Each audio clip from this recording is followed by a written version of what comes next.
오신 것을 환영합니다. 저는 미국 사는 여자 뮤지션입니다. 아메리칸 더트를 다 읽고 이 책을 읽으면 안 되는 이유들에 대해서 한번 생각을 해봤어요. 밀리 서재에 한국말로 번역된 게 있어요. 그래서 혹시 읽고 싶으신 분들은 밀리로 읽으셔도 될 것 같아요.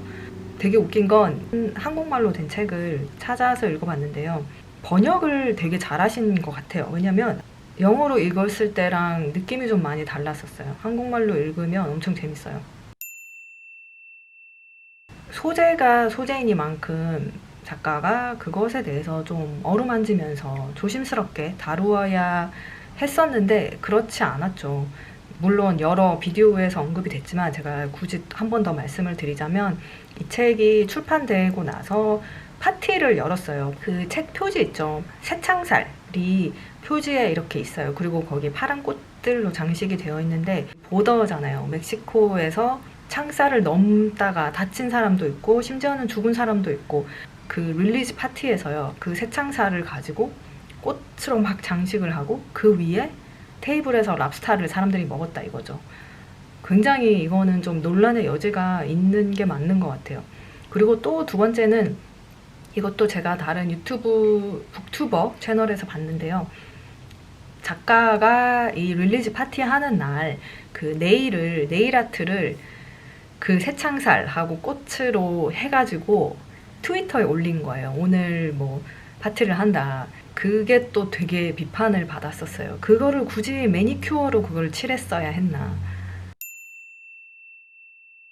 좀 위험한 되게 바이아스적인 생각들이 많아요. 영어에 대해서 계속 강조하거든요. 거기서 주인공인 리디아하고 그 아들 루카가 영어를 되게 잘한다. 미국 사람처럼 플루언트하게 한다. 그 이면에는요. 미국의 그 언어 차별 같은 것도 되게 많잖아요. 그런 거를 어느 정도는 작가가 좀 용인한다는 그런 느낌을 지울 수가 없었거든요. 왜냐면 나중에도 보면 아시겠지만 박사과정을 하고 영어를 막 플루언트하게 영어하는 이런 사람들도 잡혀간다 이런 식으로. 그러면 미국에 있는 이민자들 중에서 영어를 못하는 사람은 그러면 잡혀가도 된다는 말인가? 물론 그런 말은 아니겠지만 그게 비하인드에 그런 약간 그 그늘이 깔려 있어요. 그런 걸 제가 읽으면서 느꼈습니다. 그 주인공인 솔리다드하고 레베카가 아주 예쁘다고 표현이 되어 있는데 예쁘다는 표현을 알겠어요. 뭐 그런 얼굴이 귀엽고 예쁘게 생겼으니까 레스토랑에 가서 뒷문에 가서 셰프한테 음식을 무료로 얻을 수도 있고 막 그런 이점이 있죠. 그게 자꾸 그거를 계속 강조를 하면서 너무 예뻐서 갱 멤버한테 찍혀서 여자친구가 되었어야 했고 예쁘기 때문에 레이프를 당하고 그런 게 읽으면서 이건 진짜 디스커스팅하다 느낌이 들었어요. 왜냐면 이렇게 일리걸하게 미국으로 이제 이민을 하시는 분들이요 되게 위험에 많이 처합니다. 뭐 예뻐서 성추행을 하고 성폭행을 하고 그거 아니거든요. 그런데 되게 작가가 좀 그런 식으로 써요. 너무 예쁘다. 너무 예뻐서 남자들이 이 여자만 쳐다봤다. 뭐 이런 식으로. 그거는 아니거든요. 그래서 그런 거에 대한 저는 거부 반응이 좀 있었습니다. 읽으면서. 리디아라는 주인공은 이분이 멕시코 여성입니다. 멕시코에서 태어난. 그런데 되게 작가가 미국 사람이라서 미국 백인이어서 그런지 몰라도 그냥 미국 백인인 것처럼 그렇게 묘사가 되는 부분이 되게 많고 그냥 느낌적으로도요. 불법적으로 이제 미국을 가려고 하는 그 무리에서 리디아만 유독 튀고 리디아만 유독 뭔가 더 배운 것 같고 그런 인상을 계속 받았거든요. 그리고 이거는 굿리드라는 앱에서 어떤 분이 그 리뷰하신 거를 제가 봤는데 이분이 뭐라고 하냐면 책 앞부분에 보면은 그 아울이라는 이름에서 리디아가 막 웃으면서 그 칼텔 이름이 아울이야 부엉이 너무 웃기다 이렇게 하다가 나중에 그게 하비에라는 걸 알게 되고 이렇게 공포를 느끼잖아요. 그런데 그 남자분께서는 스페니쉬 이름에 대한 리액션이 미국 백인 여성이라면 했을 리액션이라는 거죠. 그러니까 제 개인적으로 읽으면서 이거 뭐지? 약간 이런 게 있었는데, 첫 번째는요, 하비에와의 연애입니다. 물론 이렇게 막 불륜을 저지르고 이런 거는 깊은 막 관계를 가진 건 아니지만, 일단 리디아는 결혼을 한 여성이었고, 단지 그 자신의 그 페이보릿 책에 대해서 어떤 낯선 남자가 나도 이 책 좋아해요, 그거에 막 꽂혀가지고 이 남자를 막 멋있다고 생각하고 이 남자랑 막 마음이 통하는 소울메이트라고 생각하고 그런 식으로 연애 감정에 빠진다는 것 자체가요, 저는 좀 이해가 가지 않았고, 그게 되게 좀 싸구려 헐리우드 영화의 소재 같다는 느낌을 받았습니다. 나중에 미션스쿨 아이들의 위험을 무릅쓰고 리디아가 이게 거기에 자기를 태워서 이제 같이 가게 해달라고 하죠. 근데 카를로스의 와이프는 미국에서 온 여성이었어요. 그래서 이 여성이 미국의 아이들 엄마한테 약속을 꼭 한 게, 절대 이런 일이 일어나지 않게 하겠다, 아이들에게 멕시코의 아름다움에 대해서 알려주고 무사히 미국으로 보내겠다, 이거를 약속을 한 분이잖아요. 그래서 어떻게 보면 이 여성은 되게 합리적인 거예요. 절대 안 된다, 리디아를 같이 태우는 건 안 된다, 나는 내 아이들을 책임져야 할 의무가 있다. 그리고 칼로스는, 남편은 멕시코 사람인데 리디아를 도와주고 싶어 하죠. 저는 이 부분이 왜 싫었냐면, 왜냐면 그 발단 자체가 하비에하고 연애를 시작했기 때문에 어떻게 보면은 사람을 죽인 범죄자죠. 범죄자랑 사랑에 빠져가지고 어떻게 보면 자기 자신의 어리석음 때문에 모든 것이 지금 일어난 건데, 그거를 제가 자꾸 마음에 가지고 있으니까 이 미션스쿨 이 사건조차도 리디아 편이 될 수가 없었어요. 그래서 작가가 아예 처음부터 그 헐리우드 싸구려 연애 감정을 소설에 집어넣으면서 저는 이미 리디아로부터 좀 거리가 생겼던 거죠. 세 번째도 마찬가지예요. 은행에 가서 이제 돈을 인출을 해야 되는데 어머니의 사망 신고서도 없었고 뭐 어떻게 할 방법이 없잖아요. 증명을 할 방법이 없으니까 리디아가 되게 감정에 호소해서 울면서 가족을 잃었고 어쩌고 저쩌고 얘기를 하자, 은행 직원이 나 은행에서 잘릴 수도 있는데 너 돈 줄게 이러고 이제 돈을 인출을 해주잖아요. 그러니까 이런 부분도 어떻게 보면 되게 감동적인 부분이죠. 되게 아름다운 작은 스토리인데도 불구하고 저는 이 부분도 자꾸 그 생각이 나는 거예요. 아, 리디아 뭐야, 자기가 다 버린 일인데 이런 것도 제대로 하지 못하고 그냥 말이면 단가? 감정으로 호소하면 단가? 약간 이런 생각이 자꾸 드는 거예요. 그래서 책을 읽으면서 좀 리디아에게 제가 많이 공감을 하지 못했다는 점. 잘못은 작가에게 있죠.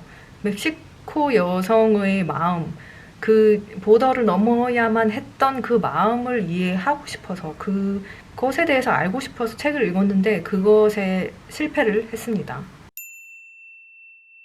리디아의 아들 루카를 되게 미화를 시켜요. 막 9살밖에 안 되는데 영어도 되게 잘하고 천재같이 막 그렇고 말도 없고 되게 어른스럽고 뭐 순수하고 좋은 거는 다 갖췄어요. 마음도 넓죠. 근데 그 주변에 있는 모든 다른 남자들은 다 이상하고 더럽고 가난하고 뭐 그런 거예요. 그 작가의 실수 중에 하나가 그거예요. 리디아하고 아들만 뭔가 특출하게 그렸는데 그게 어떤 느낌이냐면 이 둘은 미국 백인 여성과 그 아들 같은 느낌으로 미화를 시켰다. 그게 문제점인 것 같습니다. 설명이 여기저기 되게 난잡해요. 중간에 솔리다드하고 레베카의 아버지 얘기가 잠깐 나오잖아요. 그것도 어떻게 좀 더 잘 이끌 수도 있었는데 이게 설명이 여기 갔다가 저기 갔다가 어느 순간에 아버지가 죽고 그러면 그 아버지를 간호하던 그 간호사도 이제 안 나와요. 그런 식으로 얘기가 주구장창 막 랜덤으로 여기저기 설명이 막 나옵니다. 그런 것들이 일관성이 없었다라는 느낌이 들었습니다. 로렌조가 계속해서 나타나죠. 결국에는 이거는 스포인데 책을 읽지 않아야 할 이유에 대한 비디오이기 때문에 말씀을 드릴게요. 책 끝에 보면은 로렌조가 레베카를 이제 성추행을 하려고 하다가 들키고 결국에는 죽거든요. 그 장면에서 좀 통쾌하기도 하면서도 여기서 좀 우리가 생각해 볼 문제가 있지 않을까. 그 장면에서는 약간 여러 여운을 남겼어요. 물론 로렌조가 준 게 아깝다 뭐 이런 게 아니라 어떤 벌이 아주 최상의 벌일까, 그런 생각. 첫 장면에서 리디아의 모든 가족이 죽임을 당하죠. 남미에서는 공권력이 되게 약하고 마약을 하는 갱들이 그 어떤 지방을 장악하고 있고, 사람 죽이는 거는 아무것도 아니고, 이런 거는 제가 뉴스로 봐서 되게 현실적으로 그렸다고 생각을 하기는 했으나, 나중에는 어떤 느낌이 들었냐면 이 작가가 그것들을 이용하지 않았나. 그러니까 소설을 위해서 이 사건과 사람들, 캐릭터들을 이용했다는 느낌이 들었어요. 그래서 이 책이 마음이 가지 않았습니다. 작가는요, 미국 백인 여성입니다. 자기가 직접 5, 6년 전에 자기 자신에 대해서 그렇게 말을 했어요. 그리고 어떤 사람들은 그러죠. 미국 백인 여성이 어떻게 이 멕시코 이민자들의 삶을 그릴 수 있느냐. 그거에 대해서도 비판을 많이 받았거든요. 그런데 저는 굳이 북한을 탈출한 사람만이 그거에 대해서 소설을 쓸 수 있을까요? 저 같은 사람이 그 사람과 인터뷰를 통해서 더 많은 사람이 알아야겠다 해서 뭐 소설을 쓸 수도 있는 거고, 어떤 노래를 만들 수도 있는 거고. 그런데 이 작가분의 방식은 그것이 틀렸다는 거죠. 매니큐어 바르고 막 파티에서 랍스타 먹고, 그 밑에는 이제 새창살로 막 꽃으로 장식해서, 그거는 아니다 이거죠. 물론 이 분의 할머니인가 할아버지가 푸에르토리코에서 이민을 오긴 했어요. 근데 그게 무슨 상관이에요. 자기랑 아무 상관없죠. 그리고 이분이 책을 이제 쓰시면서 멕시코 근처에도 간 적도 없고 그 보더 근처에도 간 적도 없대요. 그런데 최소한 그걸로 소설을 쓰려면 인터뷰를 위해서 한 번 정도는 그 근처에, 국경 근처에 가보지 않을까라는 게 제 개인적인 생각입니다. Song of Achilles, 그 책을 쓴 매들린 밀러 같은 경우에는 그리스에 갔어요. 비행기 타고 막 몇 시간 가야 되는데 거기 직접 가서 공기를 흡입하고 분위기를 이제 파악하고 그러면서 자기 소설에 대해서 생각한 부분이 책 끝에 인터뷰에 나오거든요. 보통 작가들이 그러지 않나요? 인터뷰를 하고 그 현장에 가보고 공간에 가서 그거를 느껴보고. 근데 이 작가님은 이제 그러지 않으셨다는 거죠. 주변에 이민 오신 분들도 있고, 저도 어떻게 보면 불법은 아니지만 이민자이기도 하고, 그래서 그것에 대한 생생한 현장, 생생한 이야기를 작가가 어떻게 표현했느냐를 위해서 책을 읽은 건데, 이분은 그거를 표현을 하지 못하셨어요. 제 생각에는. 제가 그저께 넷플릭스 쇼로 DP 개의 날을 다 봤거든요.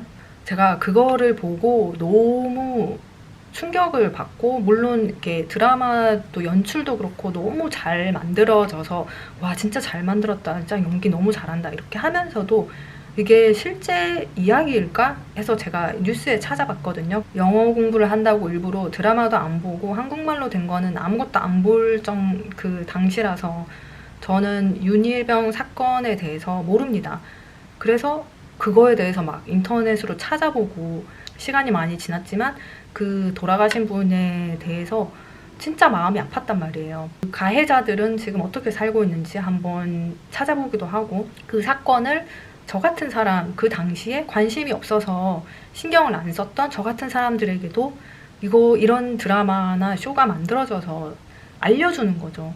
그리고 그거를 마음속으로 같이 아파하게 만드는 거예요. 저는 소설도 그렇고 영화도 그렇고 뭐 TV쇼, 드라마 다 그런 역할들이 되게 중요하다고 생각을 하거든요. 그런데 이 소설은 이민자들의 삶에 대해서 막 알려주기보다는 이 소설 되게 재밌지? 이거 봐봐. 약간 이런 느낌이 들었어요.